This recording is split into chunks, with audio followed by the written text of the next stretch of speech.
चम्मच हाथ में मुंह में डाल के खा रहे हैं. इज इट यूजुअल, नॉर्मल और एबनॉर्मल? अरे इसमें कौन सी बड़ी बात है? ढाबे में गए, चम्मच लिया, खा रहे हैं. दिमाग तो यही बोल रहे हैं ना आपको. अब जरा मैं इसको नए तरीके से पेश करता हूँ. जरा सोचिए, वो जो चम्मच से खा रहे हैं, मुंह में डाल रहे हैं चम्मच, वो ना जाने आपके मुंह में डालने से पहले हजारों लोगों ने उसको मुंह में डाला होगा, राइट, और उसमें थूका होगा. किसी को पता नहीं कौन सी बीमारी होगी, कोई कहाँ से आया होगा, वही चम्मच लेके मुंह में डाल दिया आपने. लेकिन आपके दिमाग में एक लॉजिक आ गया, अरे उसको अच्छे से धो दिया होगा. ठीक है, एक्सेप्टेड. आपकी लॉजिक को मैं एक्सेप्ट करता हूं.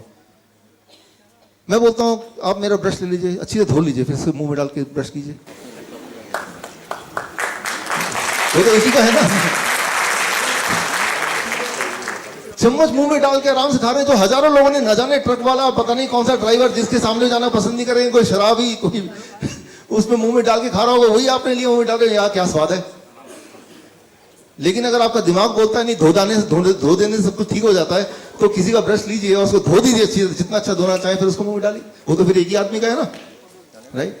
हम कहीं भी जाते हैं, किसी रिश्तेदार घर जाते हैं, अपना एक ब्रश लेके जाते हैं ना, कि नहीं उनके पास ब्रश होगा, किसी एक का ले लूंगा मैं.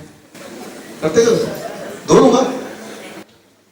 होना तो ये चाहिए ना कि एक चम्मच भी जेब में लेके जाइए जब भी कभी रेस्टोरेंट में जाए, राइट. अपना चम्मच जेब से निकाला, खाया पिया, उसको धोया, फिर जेब में रख दिया. उसके पीछे नाम भी लिखा है ताकि किसी और अपने जो फैमिली मेंबर के नाम से वो चम्मच मिक्स ना हो जाए. बोलना मैं सिर्फ यही, मैं ये नहीं बोलना चाह रहा हूँ चम्मच से खाना चाहिए कि नहीं खाना चाहिए, दैट्स नॉट द पॉइंट. मैं सिर्फ ये बोलना चाह रहा हूँ, जो भी आप एक्शन करते हैं, that action is not a science.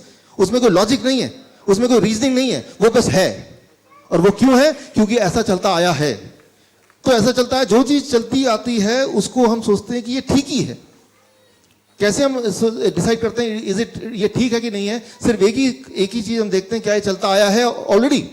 अगर दिमाग ने उसको कई बार ऑलरेडी देख चुका है हमारे एक्सपीरियंसेस में, तो ब्रेन बोलता है दिस इज ओके, फिर चाहे वो हमारा नुकसान भी क्यों ना कर रहा हो. बस ये छोटी सी बात I want to make you understand. For example, अगर हम बीमारी की बात करें, दुनिया में इस तरह के शहरों में जैसे फरीदाबाद, दिल्ली है, न्यूयॉर्क है, होचिनमिन है, बैंकॉक है, जो बड़े बड़े शहर हैं, जो मेट्रो सिटी जिसे बोलते हैं, 30% of the death, every third death is because of heart disease. आपको पता ही है ये बात. पहला सबसे बड़ा कारण इस तरह के शहर में मरने का है वो heart disease, you know that. Second सबसे बड़ा कारण मरने का है वो है कैंसर. हर 10 में से 2 death, 20% death is because of cancer, ये भी आपको पता है. तीसरा सबसे बड़ा कारण है मरने का, दैट इज कॉल्ड एट्रोजेनेसिस. एट्रोजेनेसिस कॉजेज. अब एट्रोजेनेसिस कॉजेज क्या है? एट्रोजेनेसिस का हिंदी में मतलब है डॉक्टर या मेडिसिन की वजह से death. That is about, according to journal of American medical association, 15%. World average, India का एवरेज क्या है वो पता नहीं, लेकिन वर्ल्ड एवरेज है मेट्रो सिटीज के 15%. यानी कि 100 लोग अगर गए इलाज कराने, तो वो 15 लोग जिंदा रहते अगर वो जाते नहीं तो. लेकिन फिर भी जाते हैं. क्यों? क्योंकि जाते आए हैं.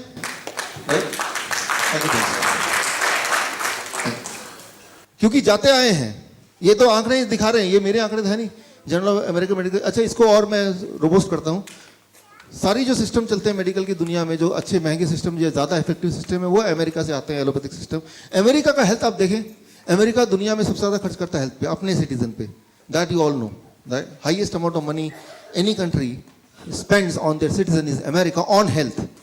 लेकिन अमेरिका की सिटीजन्स की हेल्थ का इंडेक्स अगर हम देखें, अगर हम WHO के उसमें देखें, इट इज रॉक बॉटम. मतलब 70% of American at any point of time they are severely ill, severely obese, right. इसको और थोड़ा इलैबोरेट करता हूं मैं कि 1962 में यूएस में ओबेसिटी था 13%, डायबिटीज था 2.5%, हाइपरटेंशन था जितना भी था, लेकिन हाइपरटेंशन अब देखें 30% इंक्रीज हो गया, डायबिटीज 6.9% हो गया, ओबेसिटी 34% हो गया. अच्छा, एक इंपॉर्टेंट बात यह है कि अगर एडवांसमेंट हो रहा है, ज़्यादा हॉस्पिटल्स आ रहे हैं, टेक्नोलॉजी अच्छी हो रही है, तो बीमारियां क्यों बढ़ रही हैं? वो तो घटनी चाहिए ना. People should be healthy. तो ये है लॉजिक. लॉजिक से मैंने समझाया. लेकिन अब अगर आप बीमार पड़ेंगे तो क्या करेंगे? ब्रेन लॉजिक को बाईपास कर देगा उसी वक्त. ब्रेन बोले छोड़ो लॉजिक, कोई मतलब नहीं है, आप देखो पहले क्या हो रहा था, and brain will follow that, right. So वो आपकी गलती नहीं है, हमारे बॉडी की बनावट, that is how the brain behaves, right. Brain behaves whenever some action, जब भी आपको कोई एक्शन लेना है, तो एक्शन लेते वक्त ब्रेन ये नहीं देखता कि लॉजिक क्या है, साइंस क्या है, किसमें हम ठीक हो सकते हैं, किसमें हमारी भलाई है। ब्रेन सिर्फ ये देखता है कि पहले क्या हो रहा है, पहले तो वो बताओ, पहले क्या करते थे आप ये बताओ, कल तक क्या करते थे। चांसेस ये हैं कि जो भी आप कल तक करते थे, जो भी आप देखते आए हैं, चांसेस ये हैं कि चाहे उससे नुकसान हो रहा हो या फायदा हो रहा हो, you will still do that, right. That is how our brain is programmed and that is what you have to understand. अच्छा, ऐसे में हम करें क्या?